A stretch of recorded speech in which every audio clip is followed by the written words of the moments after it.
Hey, it's me, MLB. Here is BNHA Second Generation, Chapter 46, and this one is the ending. This one's titled, All is Well in the End.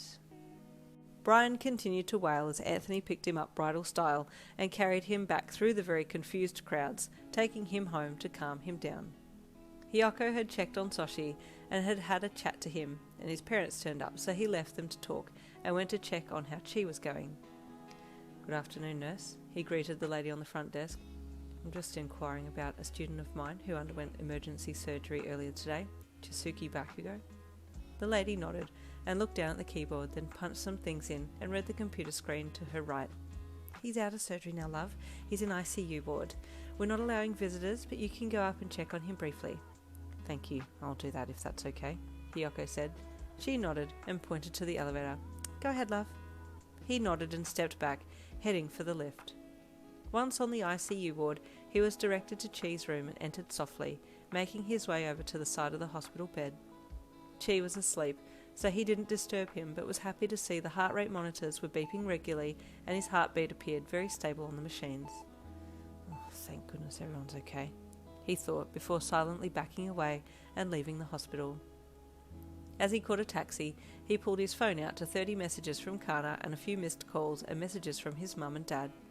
Thinking to ring his parents first, he did so that his mum wouldn't have a heart attack from worry, and he had to talk fast to calm her down before sending Kana a message. Babe, I'm leaving the hospital. Where are you? He finished the message and pressed send. The reply came back immediately. I am at the police station. I will be leaving soon. I am collecting witness reports and statements from workers. Good, Hiyoko texted back. Would you like me to meet you at your house? My wing is still broken. They told me that UA's recovery girl would be able to fix it, so I'll see her tomorrow. Are you in pain? Kana texted. A little, but I'll be okay, Hiyoko replied. Stay at my house. I will look after you for tonight, Kana sent back. I will be there soon. Hiyoko sent a red heart back and then leaned forwards in the taxi to tell the driver where to go. The next morning, Ginny woke, still in the hospital bed, but the IV line had been removed the night before, and she felt much better. Looks like you'll be going home today, the morning nurse said as she did her rounds. Thank you for looking after me, Ginny said with a smile. I feel much better today. I'm glad, the nurse replied before walking out of the room. Ginny was just settling back when a soft knock at her door drew her attention. She looked over and saw Soshi standing there with band-aids and bandages all over his face and arms. Soshi! She gasped, opening her arms for a hug. Are you okay?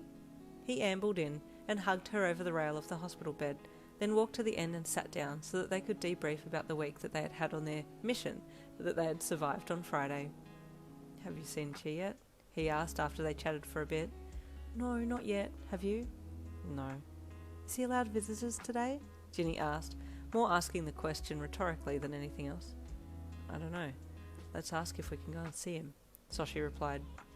Ginny gingerly sat up and held Soshi's hand as she got out of bed, the pair walking out of her room to the nurse's station to ask if they could pay their friend a visit. At being given the go-ahead, they headed up to the ICU ward to his room. Chi? Ginny called softly as they pushed the room door open. You guys are here too? Chi's voice asked, his upright form in the bed greeting the worried eyes of his friends. You're okay, Ginny cried, running over and throwing her arms around him as he sat in the bed. Hey, careful, he grunted, wincing as she squeezed him. Sorry, I'm just so happy you're okay, she wailed. I was so worried. Hey, Soshi grunted from behind Ginny, and Chi looked up at him. You okay? Yeah, Chi replied. I threw an ice arrow at Kujin for you when I heard that you had been shot. I assume it was him because he had a gun, Soshi said as he looked away and scratched his cheek. Thanks, Chi replied with a smirk. I wish I could have kicked his dumb ass. I did it for you, Soshi replied.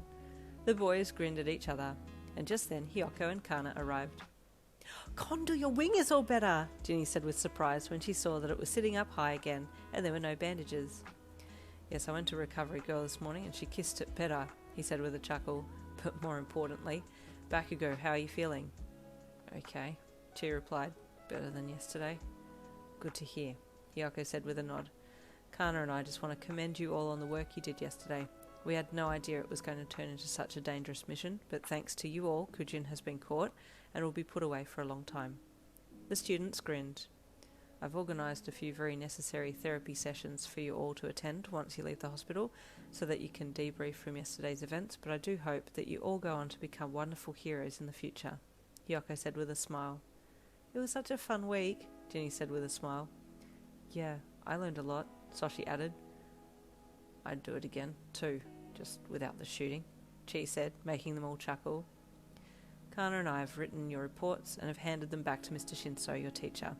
And I'd like to say that on the bottom of each report I've requested that you give Kana and I the privilege of working alongside you once you become qualified heroes.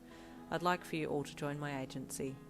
The students' faces lit up and they thanked the two heroes in unison, elated that they'd done so well in the eyes of their mentors. Ginny looked at her two friends with a smile, then back to Condor and Seismic Kana. So this is what it's going to be like, being a second-generation hero.